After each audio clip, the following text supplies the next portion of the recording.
वाह, क्या सुंदर नज़ारा है। पर यहाँ पर ठंड भी बहुत है। आपने एक चीज़ नोटिस की? मैंने कहा यहाँ पर ठंड भी बहुत है और साथ ही मैंने अपनी हथेलियों को रगड़ा। क्या आपने भी ऐसा किया है? जब आपको ठंड महसूस हो रही हो और आपने भी कभी अपनी हथेलियों को रगड़ा है? अगर हम हथेलियों को रगड़ते हैं तो क्या होता है? हमको गर्माहट महसूस होती है। जब हम अपने हाथों को रगड़ते हैं तो क्या होता है? एक्चुअली जब हम अपने हाथों को रगड़ रहे हैं, इसका मतलब हम कार्य कर रहे हैं, और ये जो कार्य है, ये कार्य ऊष्मा में परिवर्तित हो रहा है, यानी कि रूपांतरित हो रहा है। ऊष्मा ये ऊर्जा का एक रूप है और ये ऊष्मा ताप का कारक भी है। मतलब जब हम ऊष्मा को देते हैं किसी वस्तु में तो क्या होता है? उसका तापमान बढ़ने लगता है।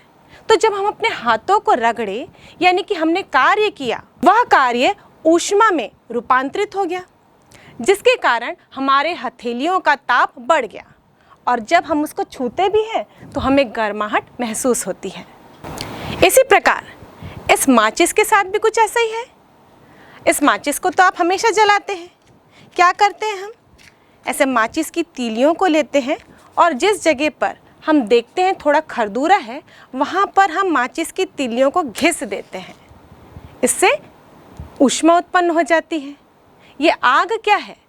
ये ऊष्मा ही है, जो ऊष्मा का एक रूप है, और इससे तापमान बढ़ जाता है। आपने पढ़ा होगा कि जो आदि मानव थे, जब ये माचिस नहीं हुआ करती थी तो वो किस प्रकार आग जलाते थे?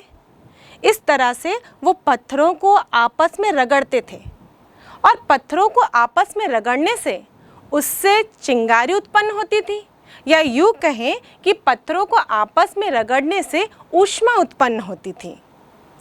वैसे ही आपने एक और एग्जाम्पल भी देखा होगा। ये अधिकतर गांव के लोग या पिछड़े जगह पर, ठीक है, जहाँ पर माचिस की सुविधा ना होती हो, वहाँ पर इस तरीके से भी आग लगाया जाता है। इस लकड़ी को इस पट्टे पर इतने जोरदार घुमाया जाता है कि इसके बुरादे निकल जाते हैं, और बार बार घुमाते रहने पर वहाँ पर ऊष्मा उत्पन्न हो जाती है और वहाँ पर आग लग जाती है। यहाँ पर मैंने एक शब्द कहा, ऊष्मा उत्पन्न हो जाती है। यहाँ ध्यान देने वाली बात यह है कि ऊष्मा ऊर्जा का रूप है, और हम जानते हैं ऊर्जा संरक्षण के नियम से कि ऊर्जा ना तो उत्पन्न की जा सकती है और ना ही नष्ट की जा सकती है। इस ब्रह्मांड में जितनी ऊर्जा है वो तो नियत ही है। इसका मतलब ये ऊष्मा उत्पन्न नहीं हो रही है, बल्कि जो हमने कार्य किया है वही कार्य ऊष्मा के रूप में रूपांतरित हो रहा है, परिवर्तित हो रहा है। इसके जस्ट अपोजिट यदि हम भाप इंजन को देखें, वही लोकोमोटिव ट्रेन, जब पहले इलेक्ट्रिक ट्रेन नहीं हुआ करते थे तो वो ट्रेन कोयले की सहायता से चलाए जाते थे। मतलब उसमें भाप इंजन लगा होता था। जब हम कोयले को जलाते थे तो उस कोयले से पानी गर्म हो जाता था, और भाप से जुड़ा हुआ पिस्टन वो ट्रेन के पहियों से जुड़ा होता था, जिसके कारण ट्रेन के पहिए घूमते थे और इस प्रकार ट्रेन चलती थी। तो भाप इंजन में क्या हो रहा है? ऊष्मा देने पर ट्रेन के पहिए घूम रहे हैं, यानी कि कार्य हो रहा है। तो ये पहले वाले एग्जाम्पल से अपोजिट है। पहले हमने कार्य किया जिसके कारण ऊष्मा उत्पन्न हुई, और अभी जो एग्जाम्पल देखा लोकोमोटिव ट्रेन का, उसमें हम ऊष्मा दे रहे हैं जिसके कारण कार्य हो रहा है। यानी कि कार्य ऊष्मा में रूपांतरित हो सकता है और ऊष्मा कार्य में। इस चैप्टर में हम कार्य किस प्रकार ऊष्मा में और ऊष्मा किस प्रकार कार्य में रूपांतरित होती है, किन नियमों का पालन करती है, कौन कौन सी शर्तें होती हैं, इसके बारे में अध्ययन करेंगे। साथ ही हम ऊष्मा और ताप के कॉन्सेप्ट को भी पढ़ेंगे। जनरली लोग ऊष्मा यानी कि हीट और ताप यानी कि टेम्परेचर, ये दोनों में कंफ्यूज हो जाते हैं। ये दोनों ही कॉन्सेप्ट को एक ही समझने लगते हैं, पर ताप और ऊष्मा दोनों अलग अलग कॉन्सेप्ट हैं। ऊष्मा जैसे मैंने बताया, ये ऊर्जा का एक रूप है और ताप इस ऊष्मा का प्रभाव है। यह हम यूँ कह सकते हैं कि ऊष्मा कारक है जिसके कारण ताप उत्पन्न होता है और ताप इस ऊष्मा का प्रभाव है। जब किसी वस्तु को हम ऊष्मा देते हैं, माना कि आपने गैस में एक पतीले में पानी रखा है और गैस ऑन किया, तो क्या होता है? पानी गर्म होने लगता है। गर्म होने का मतलब क्या हुआ कि पानी का टेम्परेचर धीरे धीरे बढ़ने लग रहा है। यानी कि आपने दिया ऊष्मा और उसका प्रभाव क्या था? उस ऊष्मा के प्रभाव से उस पानी का ताप बढ़ने लगा, टेम्परेचर बढ़ने लगा। वैसे ही यदि हम चीज़ों को फ्रिज के अंदर रख देते हैं तो फ्रिज क्या करता है? वस्तुओं से ऊष्मा को अवशोषित करता है, मतलब खींचता है, तो उन वस्तुओं का टेम्परेचर कम होने लगता है। इसका मतलब जब किसी वस्तु को ऊष्मा दी जाती है तो उसका ताप बढ़ता है, उससे ऊष्मा ली जाती है तो उसका ताप घटने लगता है। इस प्रकार हम ये कह सकते हैं जो ऊष्मीय ऊर्जा है यानी कि हीट एनर्जी, वो मॉलिक्यूल्स के इन अणुओं परमाणुओं के गति के कारण उत्पन्न होती है। लेकिन किसी वस्तु का ताप उसके हॉटनेस या कोल्डनेस यानी कि वो कितना गर्म या कितना ठंडा है, इसका माप होता है या इसको मेज़र करता है। अभी इन एग्जाम्पल्स में हमने देखा कि कार्य ऊष्मीय ऊर्जा में या ऊष्मीय ऊर्जा कार्य में परिवर्तित हो रहा है। जब हम हाथों को घिस रहे हैं तो वहाँ पर भी काइनेटिक एनर्जी है यानी कि गतिज ऊर्जा या यूँ कहे यांत्रिक ऊर्जा, और जब हम माचिस को भी घिस रहे हैं वहाँ पर भी गतिज ऊर्जा है यानी कि यांत्रिक ऊर्जा। तो विज्ञान की वह शाखा जिसमें कि यांत्रिक ऊर्जा का ऊष्मीय ऊर्जा में या ऊष्मीय ऊर्जा का यांत्रिक ऊर्जा में रूपांतरण के बारे में अध्ययन किया जाता है, इनके बीच में परस्पर संबंध को समझा जाता है, इनके अनुप्रयोगों को एनालाइज किया जाता है, उस शाखा को हम कहते हैं थर्मोडायनेमिक्स यानी कि ऊष्मा गतिकी। वास्तव में जो थर्मोडायनेमिक्स है वो एक स्थूल विज्ञान है जो कि सिस्टम की आणविक संरचना पर निर्भर नहीं करता। ये केवल सिस्टम के स्थूल प्रकृति पर ही विचार करता है। मान लीजिए यदि हम किसी गैस की अवस्था को डिफाइन करना चाहते हैं तो हम उसकी आणविक संरचना को नहीं देखेंगे, वहाँ पर कुछ हम स्थूल चरों के माध्यम से ही इस गैस की अवस्था को डिफाइन करेंगे। ये स्थूल चर होंगे ताप, दाब, आयतन, गैस का द्रव्यमान, और इन्हीं के आधार पर गैसों की अवस्था को डिफाइन किया जाता है। इस विज्ञान की शाखा ऊष्मागतिकी को जब हम अध्ययन करते हैं, इसमें पढ़ते हैं, तो हमको कुछ नए नए टर्म्स सुनने को मिलेंगे। जैसे कि अभी मैंने एक शब्द कहा था सिस्टम यानी कि निकाय। ये सिस्टम क्या होता है? एक्चुअली सिस्टम विभिन्न कणों का या वस्तुओं का ऐसा अरेंजमेंट होता है जो एक दूसरे के लिए कार्य करते हैं या एक दूसरे से जुड़े हुए होते हैं। एक दूसरे से किस प्रकार जुड़े होंगे? विभिन्न कण या वस्तु एक सिस्टम का निर्माण तभी करते हैं जब उनके बीच में इंटरैक्शन हो, यानी कि अन्योन्य क्रिया, आदान प्रदान की क्रिया। अगर एक बल लगा रहा होगा तो दूसरा भी उस पर उतना ही बल लगा रहा होगा, या फिर एक ऊर्जा दे रहा होगा, एक ऊर्जा ले रहा होगा। इस प्रकार उनके बीच में अन्योन्य क्रिया हो रही होगी तो वो एक सिस्टम का निर्माण करते हैं। एक और शब्द भी आता है प्रतिवेश यानी कि सराउंडिंग। अब ये सराउंडिंग क्या होता है? सिस्टम मतलब जिसका हम अध्ययन कर रहे हैं, लेकिन इस सिस्टम के बाहर जितनी भी चीज़ें हैं जो सिस्टम को प्रभावित करेंगी वो कहलाते हैं सराउंडिंग। मान लीजिए एक एग्जाम्पल के तौर पर हम लेते हैं कि पत्थर ऊंचाई से नीचे गिर रहा है, इसके बारे में हमको अध्ययन करना है। इस पत्थर का पाथ क्या होगा, ये किस तरीके से नीचे आएगा, ये सारा चीज़ हमको अध्ययन करना है। तो ये जो पत्थर है वो कहलाएगा सिस्टम। लेकिन जब पत्थर ऊपर से नीचे गिरेगा तो उसको बाकी चीज़ें प्रभावित करेगी, जैसे कि पृथ्वी, क्योंकि इस पृथ्वी में भी अपना एक बल है, आकर्षण बल। साथ ही जो वातावरण है उसमें भी मौजूद है वायु। तो ये सारी चीज़ें इस पत्थर की गति को प्रभावित करेंगी। तो ये वायु, ये पृथ्वी, ये सब कहलाएंगे सराउंडिंग।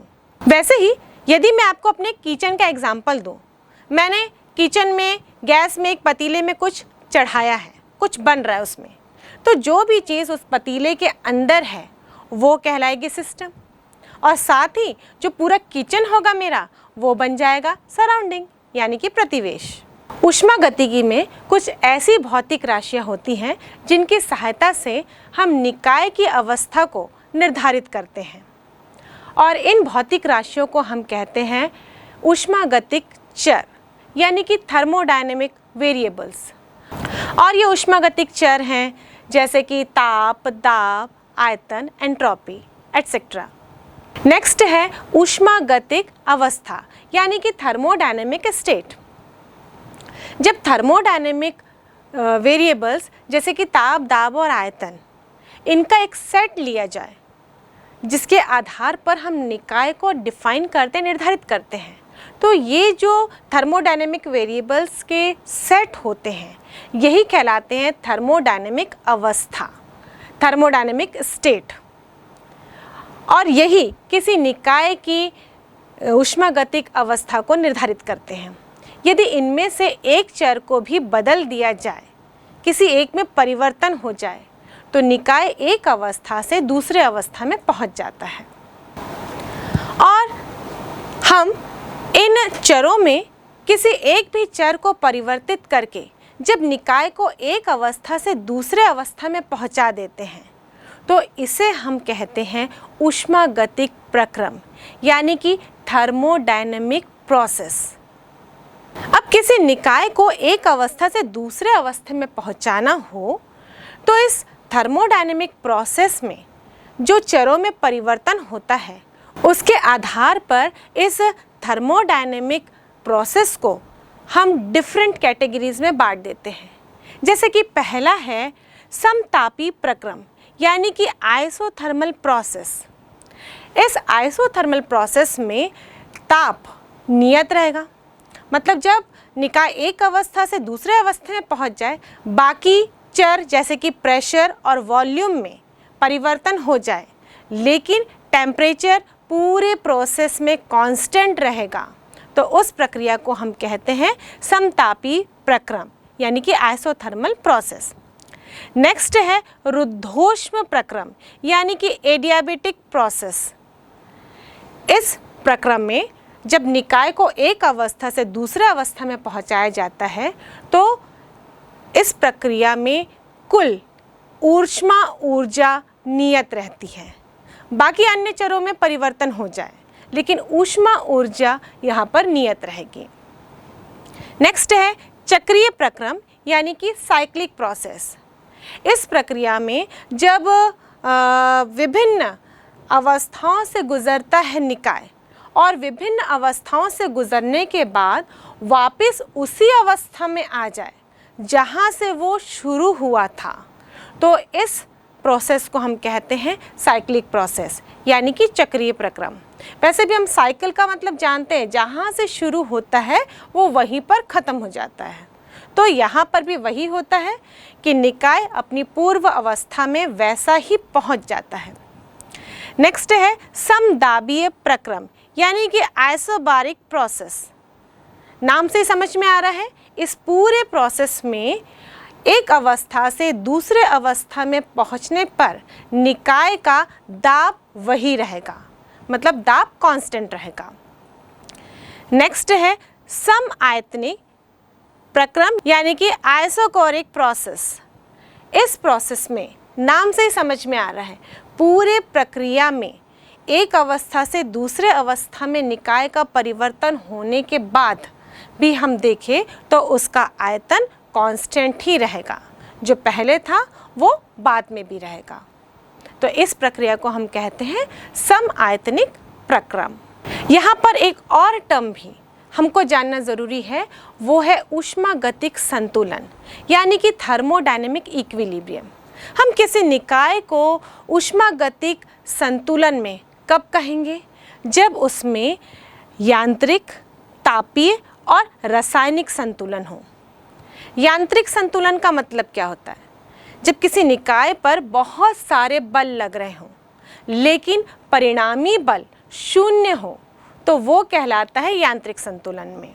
और रासायनिक संतुलन, जब निकाय में जो रासायनिक संरचना है वो समय के साथ साथ अपरिवर्तित हो तो वो निकाय कहलाता है रासायनिक संतुलन की स्थिति में।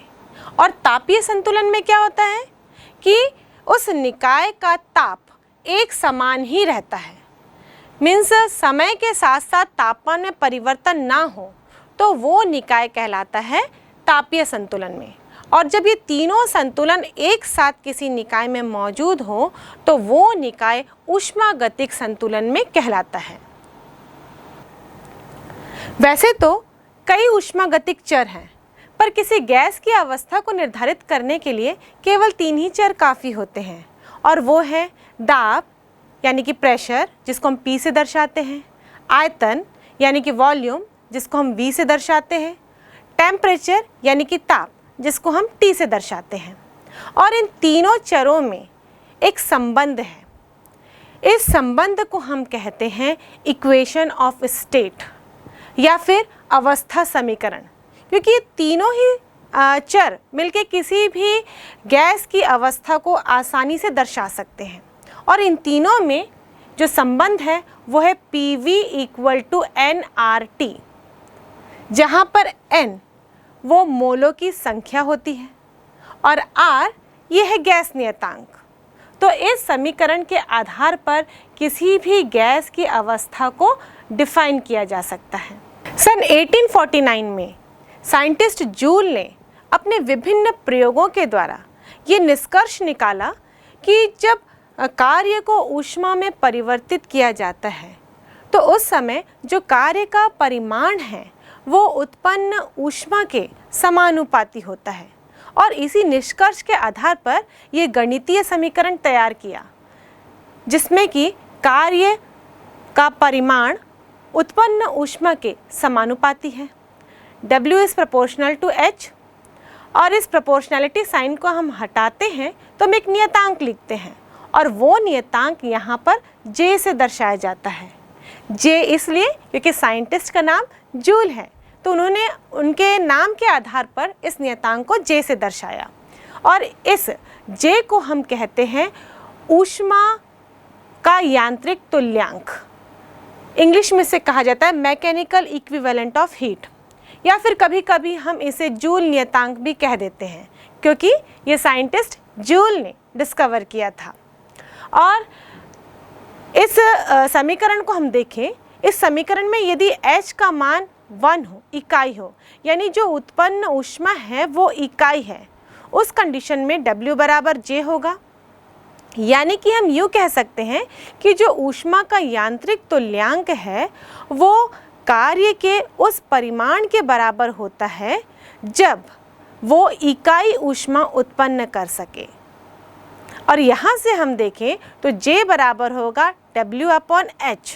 और यदि इसी समीकरण से हम यदि इस यांत्रिक तुल्यांक का मात्रक देखें तो CGS पद्धति में ये हो जाएगा अर्ग/कैलोरी, क्योंकि वर्क को, कार्य को हम अर्ग में नापते हैं और ऊष्मा की मात्रा को हम नापते हैं कैलोरी में। और यदि SI पद्धति में हम इसका मात्रक देखें तो ये होगा जूल प्रति कैलोरी। यहाँ पे ही दोनों ही पद्धति में हमने ऊष्मा को कैलोरी में नापा है। एक्चुअली ऊष्मा भी ऊर्जा ही है और इसे भी हमें जूल में ही नापना चाहिए, लेकिन इसका जो व्यवहारिक मात्रक है वो कैलोरी होता है, इसलिए हम लोग यहाँ पर दोनों ही स्थिति में कैलोरी ही यूज़ करते हैं। ये जो कार्य और ऊष्मा का परिवर्तन है एक दूसरे में, ये ऊष्मागतिकी के नियमों के आधार पर ही होता है। तो सबसे पहले हम ऊष्मागतिकी का शून्यवां नियम पढ़ेंगे, यानी कि 0th लॉ ऑफ थर्मोडायनेमिक। शून्यवें नियम को समझने के लिए हमें कुछ और कॉन्सेप्ट को समझना होगा, जैसे कि सिस्टम और सराउंडिंग। सिस्टम और सराउंडिंग को यदि हम देखें तो सिस्टम 3 प्रकार के होते हैं। पहला है ओपन सिस्टम, यानी कि खुला निकाय। इस ओपन सिस्टम में प्रतिवेश यानी सराउंडिंग के साथ मैटर और एनर्जी यानी कि ऊर्जा और द्रव्यमान यानी कि पदार्थ दोनों का ही एक्सचेंज हो सकता है। दूसरा है क्लोज सिस्टम। क्लोज सिस्टम में जो निकाय है वो अपने प्रतिवेश के साथ केवल ऊष्मा का ही एक्सचेंज कर सकता है, आदान प्रदान कर सकता है। यहाँ पे पदार्थ यानी कि द्रव्यमान यानी कि मैटर का एक्सचेंज नहीं होता। तीसरा है विलगित निकाय यानी कि आइसोलेटेड सिस्टम। इस विलगित निकाय में जो निकाय है वो अपने प्रतिवेश के साथ ना तो ही ऊष्मा का आदान प्रदान करेगा और ना ही पदार्थ का, यानी कि यहाँ पर मैटर और एनर्जी दोनों का ही एक्सचेंज वर्जित होता है। तो इस प्रकार 3 टाइप के निकाय ऊष्मागतिकी में देखने को मिलते हैं। नेक्स्ट हम जीरोथ नियम को समझने के लिए ऊष्मीय संतुलन को समझते हैं। यदि किसी निकाय के प्रत्येक भाग का ताप एक समान रहे, नियत रहे, तो वो निकाय ऊष्मीय संतुलन में कहलाता है, यानी कि थर्मल इक्विलिब्रियम में। और तीसरी बात करते हैं हम ताप की। जैसा कि हम जानते हैं ताप जो है वो ऊष्मा का प्रभाव ही है, लेकिन जो ताप है वो ऊष्मा के प्रवाह का भी कारण बनता है। यदि 2 वस्तुएं या 2 निकाय इस प्रकार आपस में जुड़े हों कि वो ऊष्मा का आदान प्रदान कर सकें, उस कंडीशन में यदि दोनों निकाय के ताप में अंतर हो, एक निकाय का ताप अधिक है और दूसरे निकाय का ताप कम है, तो जो ऊष्मा है वो उच्च ताप वाले निकाय से निम्न ताप वाले निकाय में प्रवाहित होती है। क्योंकि ऊष्मा तो एनर्जी ही है, ऊर्जा ही है, इसलिए वो ऊर्जा के नियम का ही पालन करेगी।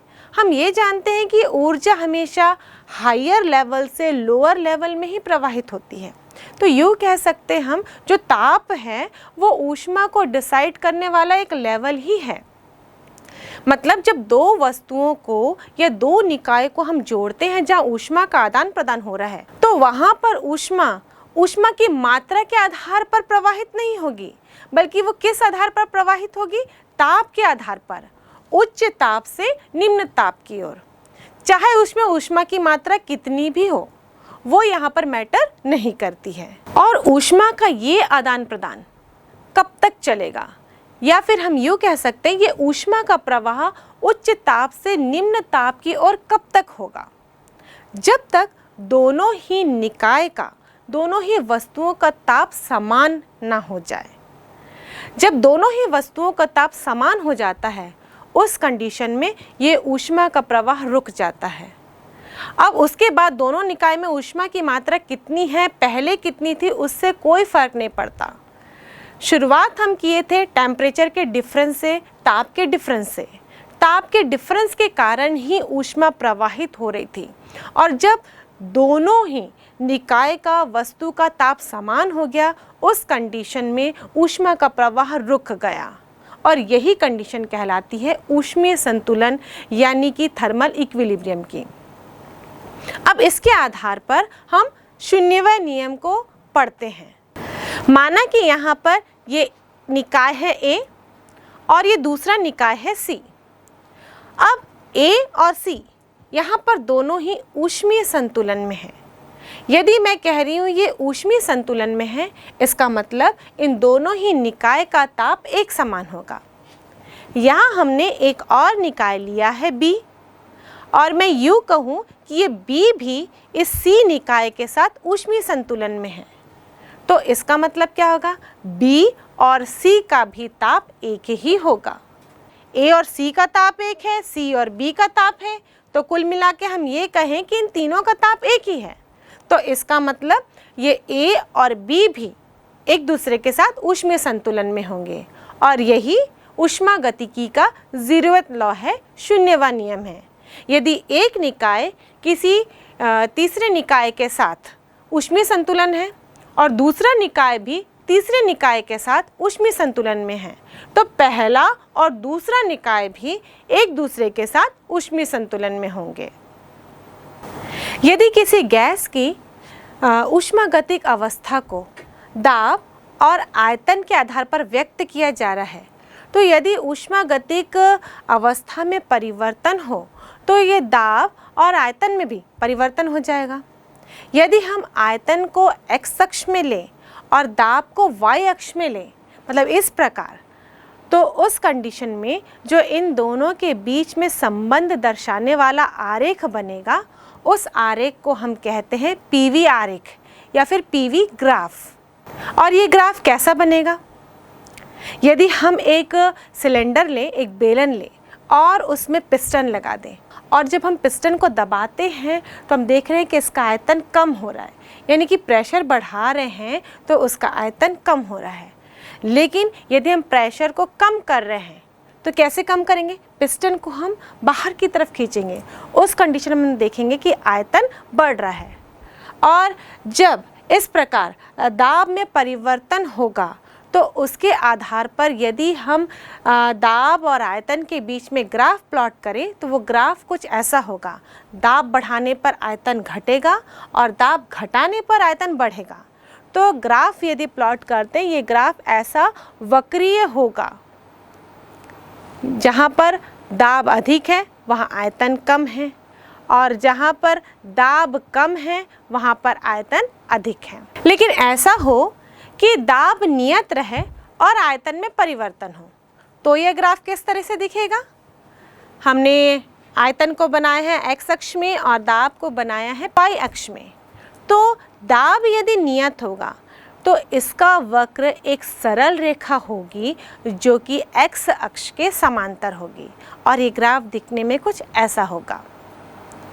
अब ये जो ग्राफ है दोनों ही प्रकार के, एक समदाबीय है, इसमें दाब समान है, और दूसरा वाला परिवर्ती दाब का ग्राफ है।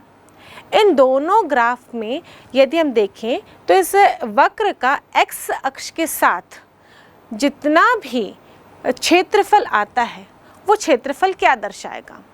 हम जानते हैं कि दाब के आधार पर ही गैस के आयतन में परिवर्तन होता है, और इसीलिए किए गए कार्य का फॉर्मूला होगा W बराबर P डेल्टा V, जहाँ पर P गैस का दाब होता है, जहाँ डेल्टा V आयतन में परिवर्तन को दर्शाता है।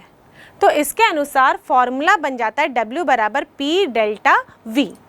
अब हम पहली स्थिति देखते हैं जहाँ पर समदाबीय स्थिति है, यानी कि दाब जो है एक समान है और आयतन में परिवर्तन हो रहा है।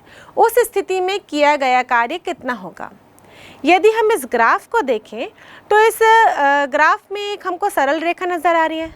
माना कि हम दो अलग अलग स्थिति लेते हैं, जहाँ पर आयतन V1 है पहली स्थिति में, यानी कि आरंभिक स्थिति है, और धीरे से इसका प्रसार होने के बाद इसका आयतन हो जाता है V2। दोनों ही कंडीशन में, जब आयतन V1 था और जब आयतन V2 हुआ, इन दोनों ही कंडीशन में दाब P ही है। अब इसको हम अलग अलग बिंदुओं से दर्शाते हैं। V1 को हम M डैश और V2 आयतन को हम N डैश और N से दर्शा रहे हैं। तो अब हम किए गए कार्य का फॉर्मूला लिखें तो ये होगा W बराबर summation of V1 from V2 P delta V। यहाँ पर P डेल्टा V तो कार्य का फॉर्मूला है। हमने समेशन क्यों लगाया? क्योंकि हमको पूरे प्रसार में V1 से V2 तक के प्रसार में किया गया कार्य निकालना है। तो हम पहले एक छोटे से एरिया dV के लिए निकालेंगे और उसको V1 से लेकर V2 तक जोड़ देंगे, तो हमको कुल कार्य प्राप्त हो जाएगा। इसलिए हमने यहाँ पर समेशन का इस्तेमाल किया है। यहाँ पर कुछ गणितीय कैलकुलेशन करेंगे हम, मैथमेटिकल कैलकुलेशन, और उसके आधार पर हम ये जो P है, एक्चुअली P तो नियत है, तो ये सबमेशन के अंदर नहीं रहेगा। सबमेशन तो परिवर्तन का हम लोग अलग अलग राशियों का करते हैं, ये तो नियत राशि है, इसलिए इसको हम सबमेशन के बाहर निकाल देंगे। तो सबमेशन किसका होगा? डेल्टा V का। कहाँ से कहाँ तक जोड़ेंगे हम? V1 से लेकर V2 तक। और ये जो डेल्टा V है वो परिवर्तन है आयतन में, तो आयतन में परिवर्तन को हम दर्शाएंगे V2 माइनस V1 से। और यदि हम ध्यान से देखें इस ग्राफ के अनुसार, तो जो P है यानी कि प्रेशर, वो M डैश है, मतलब ये दूरी है y अक्ष में, और जो V2 माइनस V1 है वो ग्राफ के अनुसार MN है, या फिर बोल सकते हैं M डैश N डैश है। तो इस ग्राफ के अनुसार हम देखें, ये जो चित्र दिख रहा है आयताकार, इसमें इसकी एक लंबाई है और एक चौड़ाई है, और लंबाई इंटू चौड़ाई होती है क्षेत्रफल। तो किए गए कार्य बराबर होगा क्षेत्रफल N डैश M डैश के बराबर। मतलब किसी भी समदाबीय प्रसार में यदि हम किए गए कार्य की गणना करना चाहते हैं तो उस ग्राफ के एक्स अक्ष के साथ जितना भी क्षेत्रफल होता है उसको हमको कैलकुलेट करना होगा, तो वो किए गए कार्य के बराबर होगा। अब हम दूसरी स्थिति देखते हैं जहाँ पर ग्राफ कुछ इस प्रकार बना है। अब यहाँ पर भी जो कार्य का फॉर्मूला होगा वो तो होगा W बराबर P डेल्टा V। यहाँ पर भी हम समेशन करेंगे V1 से लेकर V2 तक, लेकिन यहाँ पर P समेशन के बाहर नहीं आएगा क्योंकि यहाँ पर P भी परिवर्ती है। तो यहाँ पर हम एक छोटा सा क्षेत्रफल लेंगे जिसको इस पट्टी द्वारा दर्शाया जा रहा है AB B dash A dash. तो यहाँ पर ये जो परिवर्तन है डेल्टा B वो इसी पट्टी का है। अब चूंकि ये P बाहर नहीं आ पा रहा है तो ये जो किया गया कार्य है वो इसी पट्टी के लिए है। तो यहाँ पर W बराबर हो जाएगा समेशन ऑफ V1 से लेकर V2, और ये जो क्षेत्रफल है ये अगर यहाँ पर हमने जो दो बिंदु लिए हैं A और B, ये बहुत ही एक दूसरे के करीब हैं, तो ये लगभग एक आयताकार का ही रूप ले रही है। इसलिए यहाँ पे ये पट्टी जो है वो क्षेत्रफल दर्शाएगी B डैश A डैश का क्षेत्रफल। और जब इस छोटे छोटे ऐसी पट्टियों को हम पूरे इस ग्राफ के नीचे वाले क्षेत्रफल के लिए जोड़ेंगे तो ये इस बंद वक्र का क्षेत्रफल बन जाएगा, यानी कि ये बंद वक्र N डैश M डैश और M का क्षेत्रफल कहलाएगा। तो यदि हमको ऐसे परिवर्ती दाब वाले प्रसार में कार्य की गणना करना हो तो हम उसके नीचे, उस वक्र के नीचे जितना भी क्षेत्रफल आता है उसकी गणना करते हैं। और यूँ कह सकते हैं कि PV ग्राफ में जो भी ग्राफ बनता है उसका x अक्ष के साथ क्षेत्रफल किए गए कार्य की गणना करता है।